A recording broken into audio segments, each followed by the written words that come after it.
하박국 3장 16절부터 19절까지의 말씀을 저와 여러분이 한 절씩 교독합니다.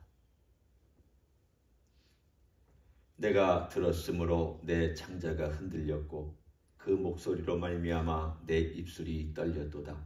무리가 우리를 치러 올라오는 환난 날을 내가 기다림으로 썩이는 것이 내 뼈에 들어왔으며 내 몸은 내 처소에서 떨리는도다.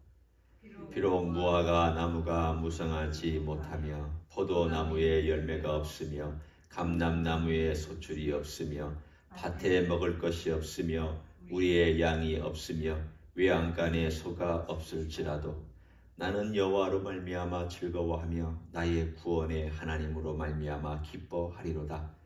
주 여호와는 나의 힘이시라. 나의 발을 사슴과 같게 하사 나를 나의 높은 곳으로 다니게 하시리로다. 이 노래는 지휘하는 사람을 위하여 내 수금에 맞춘 것이니라. 아멘.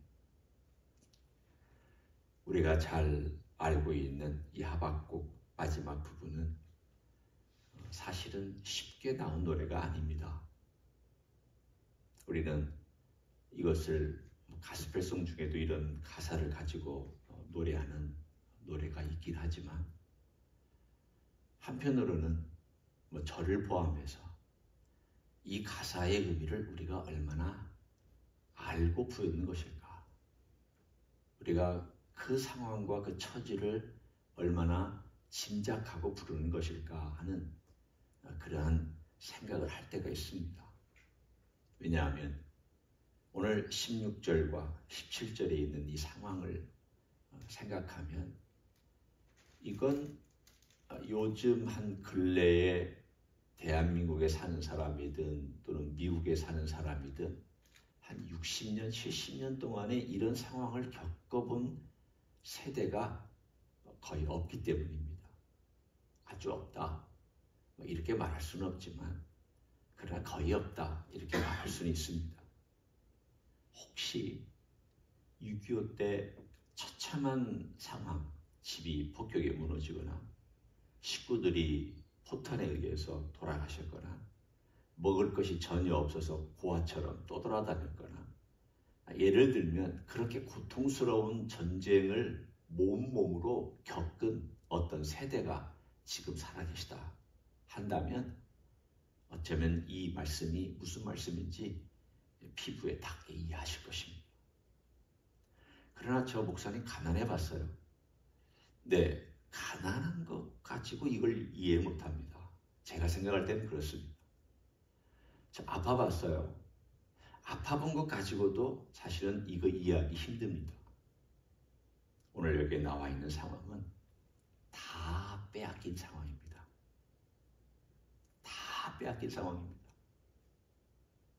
요즘 우리의 표현을 얘기하면 정부에서 나오는 지원 다 끊기고 기후는 엉망진창이 되고 내 지갑에 돈은 하나도 없고 먹을 음식도 다 떨어져 가고 그리고 도와줄 사람 없고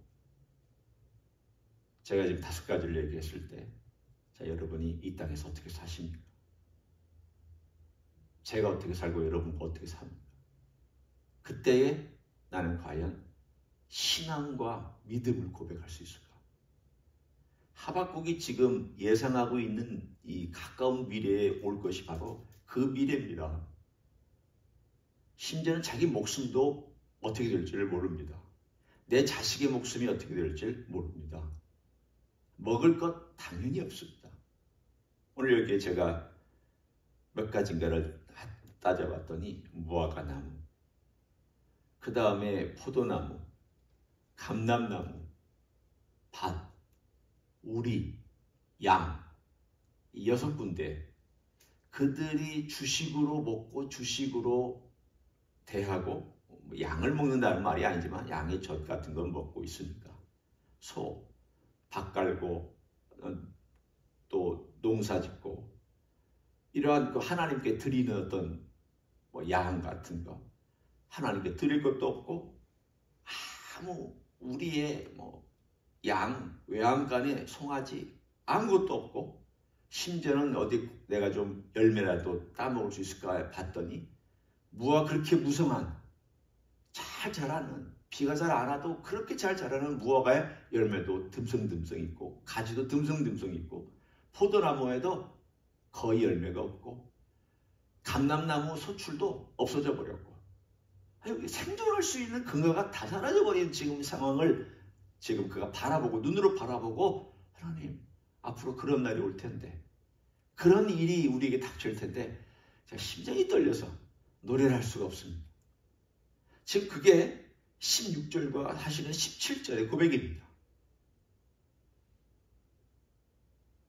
오늘의 현실을 제가 아까 말씀드린 것처럼 아무것도 생존할 만한 근거가 없는 그런 상황 속에서 노래할 수 있을까? 신앙 고백할 수 있을까?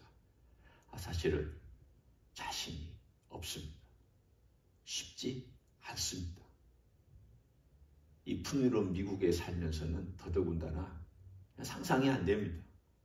그래도 냉장고에 먹을 게 가득 차 있고 그래도 정부에서 지원 나오는 음식도 있고 심지어는 웰페어도 나오고 어떤 경우는 뭐 이런 것도 나오고 이런 상황 속에서 우리가 어떻게 살아가야 되는가? 오늘 그가 고백하고 있는 18절과 19절이 바로 하나님께서 그에게 주신 신앙 고백. 그걸 한번 같이 음미해 보기를 원합니다. 18절에 보면 나라고 하는 사람이 결정한 다짐한 내용이 있습니다. 나는 여호와로 말미암아 즐거워하며 나의 구원의 하나님으로 말미암아 기뻐하리로다. 잘 들어보십시오. 이것은 나 현재 즐겁다가 아니에요. 나 현재 즐거워서 그런 것도 아무 신경 안 쓰겠다가 아닙니다. 내가 그렇게 하겠다라는 거예요. 여러분이 어디서 많이 들어본 노래 같지 않습니까? 다윗이 고백한 고백을 여러분 들어보시지 않았습니까? 내가 마음을 확정했다. 그리고 마치 자기가 자기에게 하는 것처럼 네 영혼아, 네 속에서 두려워하지 말고 불안해하지 말아라. 나는 오히려 하나님을 찬양하겠다. 마치 우리가 들을 때는 이 속에 또 다른 다윗이 있고 또 다윗이 있고 해서 다윗이 한둘이 있든지 아니면 여러 다윗이 있어가지고 이 다윗이 저 다윗에게 얘기하고 또 저 다윗은 이 다윗에게 얘기하느냐. 여러분 그렇게 상상하시면 됩니다.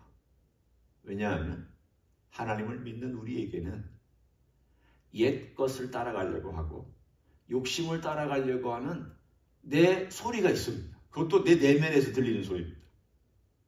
내면의 소리라고 다 좋은 소리는 아닙니다. 불교에서는 내 내면의 소리를 따라가라고 그래서 내 내면의 소리 가운데 너에게 들려지는 걸 따라가라고 얘기를 하지만 내면의 소리 가운데 사탄의 소리도 있고 욕심의 소리도 있고 육신의 소리도 있습니다. 내면의 소리가 다 옳은 것 아닙니다. 내 욕망을 따라가는 내 소리 있습니다. 그 소리는 뭐냐면 무화과나무가 없네, 포도나무, 그 다음에 감람나무, 밭, 우리 양, 현실을 보면서 이거 어떻게 살아? 이렇게 어떻게 내가 먹고 살아? 내가 어떻게 생존해? 하나님이 주시는 게 이게 맞아? 하나님을 믿으면 잘 돼야 되는 거잖아. 하나님을 믿으면 복 받아야 되는데 왜 이렇게 어려운 저주 같은 상황이 우리 가운데 펼쳐져? 하나님 살아계시는가? 내가 믿어도 되나? 우리의 욕망과 눈에 보이는 것을 따라가는 나는 내 내면에서 그렇게 나를 충동질합니다. 그러나 우리에게는 또 다른 나가 있습니다. 이 나는 하나님의 음성을 듣고 하나님의 말씀을 따라가려고 하는 나입니다. 이 나는 뭐라고 얘기하냐면 오늘 여기 나와 있는 이 하박국처럼 얘기합니다. 나는 그렇게 얘기를 합니다. 다짐하는 나입니다. 나는 여호와로 말미암아 즐거워하고 나의 구원의 하나님으로 말미암아 기뻐하리로다. 기뻐하겠다라는 거예요. 나는 그렇게 하겠다라는 거예요. 그러니까 한쪽에는 또 다른 나가 있고 이 나가 서로 싸우지만 내 삶 가운데서 이런 갈등에도 불구하고 나는 여호와로 말미암아 이렇게 하겠다라고 작정하며 기도하는 내용입니다. 하박국이 정신병자에서 그런 말을 하는 건 아닙니다. 또는 하박국이 이게 쉬워서 이렇게 하는 것 아닙니다. 우리도 힘들고 어려운 일이 있는데 기법이 바로 튀어나오는 사람 없습니까? 신앙인이라고 그렇게 될 수 있을까요? 만약 그런 사람이 있으면 저는 그분을 의심하면서 바라볼 것입니다. 저 신앙 아닌데, 신앙인은 저렇게 할 수 없는데, 정상적인 신앙인은 바로 기뻐할 수 없는데, 저렇게 처참한 상황에서 바로 기뻐한다는 것은 저 뭔가 위선이야 라고 저는 얘기할 것입니다. 인간은 바로 기뻐할 수 없습니다. 갈등이 있고 떨림이 있습니다. 두려움이 있고 염려가 있습니다.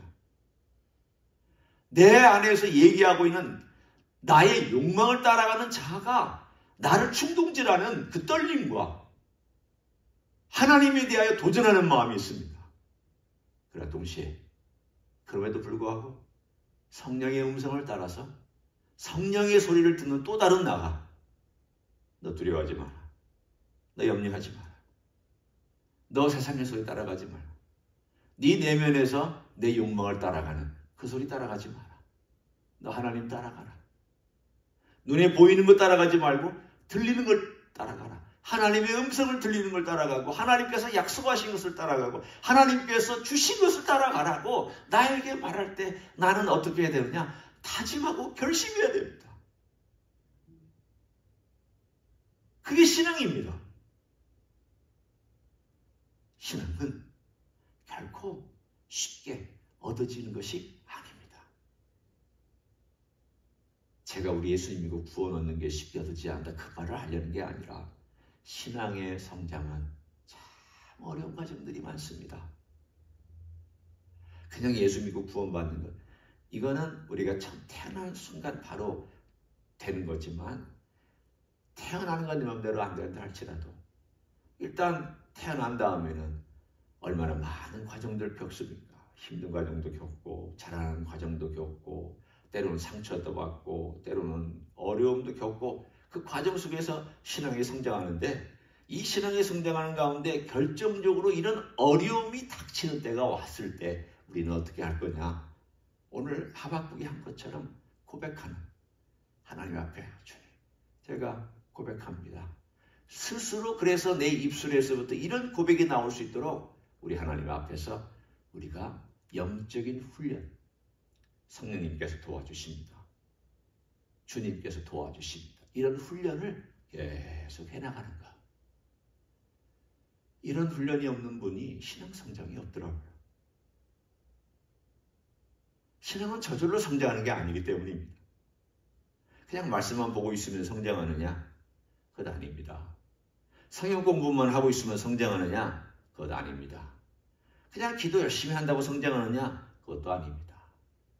말씀도 보고 기도하고 봉사도 하고 교회도 다니고 뭐 내가 할 수 있는 일 다 하지만 그러나 이 과정, 신앙의 가장 큰 이런 어떤 갈등이 왔을 때에 내 안에 있는 나쁜 소리를 따라가는 게 아니라 내 안에 있는 좋은 소리, 성령의 소리, 그리고 하나님을 신뢰하고자 하는 소리를 따라가는 이 갈등의 싸움 가운데서 결국은 내가 이 소리를 듣지 아니하고 하나님의 소리, 성령의 소리를 따라서 결단하고 다짐하고 이렇게 하겠다. 나는 여호와로 말미암아 이렇게 할 것이다. 나는 여호와로 말미암아 이 길을 선택할 것이다. 이런 과정을 겪은 사람이 신앙이 성장합니다. 이 과정 없는 사람은 신앙 성장하지 않습니다. 오늘 그 놀라운 말이 19절에 연달아서 나옵니다. 18절은 나는 이라고 시작되잖아요. 19절은 어떻게 시작합니까? 주 여호와는 이라고 시작하잖아요. 하나님이 이런 분이라는 것을 발견한 거예요. 나는 이렇게 결정하겠다. 여호와로 말미암아 결정하겠다. 라고 노래하는 순간 그의 마음 가운데서 갑자기 기쁨이 솟아오르는 거예요. 순수로 말하면 주 여호와는 나의 힘이시다. 현재도 힘이시고 미래도 힘입니다. 지금도 힘이고 장래에도 힘이라는 것을 그는 고백하면서 심지어 이렇게 얘기하면 나의 발이 사슴 같은 발을 만들어서 높은 곳을 다니게 하실 것이다. 여러 가지 의미가 있습니다. 사슴, 사냥, 이 높은 절벽이나 낭떠러지 같은 데를 다니는 걸 보면 정말 신기합니다. 우리는 저도 직접 보지는 못했습니다. 다큐멘터리 같은 동물의 왕국이나 이런 데서 그런 것들을 우리는 보면서 참 신기하다. 어떻게 저렇게 갖가지는 절벽 사이사이를 다 다니면서 그 사이사이 있는 풀을 뜯어먹고 자기를 잡아먹는 무서운 동물들 피해 다니면서 어떻게 저렇게 사는가. 하지만 여러분, 부정적인 측면과 긍정적인 측면을 한번 생각해 보십시오. 부정적인 측면은 뭐냐면 높은 데는 위험합니다. 먹을 거 많지 않습니다. 힘듭니다. 사냥이라고 왜 거기를 선택했겠습니까? 힘들고 어렵고 위험하고 그리고 먹을 것도 많지 않고 여러 가지를 볼 때 정말 팍팍한 환경입니다. 그러나 그 높은 곳에서 내려다볼 수 있고 자기를 공격하는 공격으로부터 보호할 수 있고 그리고 사이사이마다 하나님께서 준비하신 양식을 먹을 수가 있습니다. 오늘 하박국은 나는 마음으로 준비하겠다 해요. 하나님, 앞으로 우리에게 이런 걸 주신다 할지라도 저는 하나님을 찬양하며 제가 기뻐할 것을, 제가 그렇게 살 것을, 하나님을 신뢰하며 힘을 의지할 것을, 내 양식을 공급해 주실 것을 저는 믿음으로 바라보고 저를 발을 튼튼하게 만들어 주실 줄 믿습니다. 기도의 내용이 멋지지 않습니까? 하나님, 저 좋은 길, 좋은 평탄한 길 가게 해주십시오. 그렇게 기도하지 않았습니다. 넓은 길, 먹을 거 많은 길, 안전한 길 가게 해달라고 기도하지 않았습니다. 위험하고 어렵고 찾기 힘들고 때로는 두려운 길이지만 제 발을 튼튼하게 해달라고, 이 환경을 좋게 해달라고 기도한 게 아니라 제 발을 튼튼하게 해달라고, 제가 그걸 뚫고 다닐 수 있는 능력을 달라고, 제가 그 환경 속에서 이겨낼 수 있고 하나님을 찬양할 수 있고 그리고 그 환경 속에서 만족할 수 있는 그러한 튼튼한 하나님 발을 달라고 기도하고 있습니다. 얼마나 멋진 기도입니까? 사뭇 보통 많은 그리스도인들이 하는 기도하고 다르지 않습니까? 보통 우리는 하나님 먹을 것 주세요. 또는 내 삶을 풍요롭게 해주세요. 혹은 부자가 되게 해주세요. 출세하게 해주세요. 또는 건강하게 해주세요. 이 세상에 있는 영향력을 행사하게 해주세요. 어떤 의미로는 좋은 것 같지만 한편으로는 내 욕심을 따라가는 그런 기도를 우리가 들을 때가 참 많은데, 우리가 이 땅에 살아가는 동안 험난하고 어렵고 거친 환경이 온다 할지라도 하나님, 제가 주님 의지하면서 주님께서 분명히 때가 되면 먹을 것 주실 것이고 분명히 때가 되면 주님께서 피하게 해주시고 저로 하여금 튼튼한 다리를 주셔서 어떤 어려운 환경에도 이겨나갈 수 있도록 도와주시기를 원합니다. 이 하박국의 기도가 저는 의미 있는 신실한 믿음의 정말 귀한 자리까지 올라간 신앙인의 기도라고 믿습니다. 이런 기도로 나아가는 여러분 되시기를 예수님의 이름으로 간절히 축원합니다. 기도하겠습니다. 하나님, 무화과 나무에 모든 잎들이 떨어지고 열매도 별로 없습니다. 포도나무에는 그야말로 듬성듬성 열매가 맺혀있고 그것조차도 말랐습니다. 감람나무에 소출이 없습니다. 밭에 먹을 것이 없습니다. 우리의 양이 없습니다. 외양간에 소도 없습니다. 모든 것이 텅텅 비었습니다. 어떻게 살지 끔찍한 환경이 다가오고 생명을 부지하기 어려운 그러한 것들이 다가오고 있습니다. 기근입니다. 재난입니다. 전쟁입니다. 칼과 창들이 몰려오고 있습니다. 이런 상황에서 어떻게 살 것인가 두렵고 떨림이 그를 닥쳐옵니다. 하지만 그럼에도 불구하고 그는 여호와로 말미암아 나는 찬양할 것이라. 여호와로 말미암아 나는 기뻐할 것이라. 여호와로 말미암아 나는 우리 주님을 신뢰하며 갈 것이라고 스스로에게 다짐하고 결단을 하고 있는 이 믿음의 고백을 듣습니다. 주님, 우리도 이런 갈등이 있을 때마다 그 갈등을 통과하면서 여호와로 말미암아 우리 주님으로 말미암아 고백하고 나를 구원해 주신 주님으로 말미암아 주님을 찬양할 수 있는 입술이 되게 하여 주시옵소서. 주님께서 우리의 발을 든든하게 하셔서 어려운 환경 속에서도 넉넉히 이겨나가며 뚫고 나갈 수 있는 하나님의 종들로 세워 주시옵소서. 이제는 우리 구주 예수 그리스도의 은혜와 하나님 아버지의 극진하신 사랑과 성령 하나님 교통하심의 역사가 오늘도 우리 주 예수 그리스도를 의지함으로 이 땅이 비록 힘들고 어렵고 환난과 역경이 현재 있거나 미래에 닥쳐온다 할지라도 우리 주님으로 말미암아 찬양하고 기뻐하며 신뢰하며 소망 가운데 든든한 다리를 가지고 뚫고 나가기를 소원하는 이 자리에 참여한 모든 종들 위에와 저희 임재 히스교회 위에와 이민교회들과 한국교회들과 선교사님들 위에 이제로부터 영원히 함께 하실지어다. 아멘.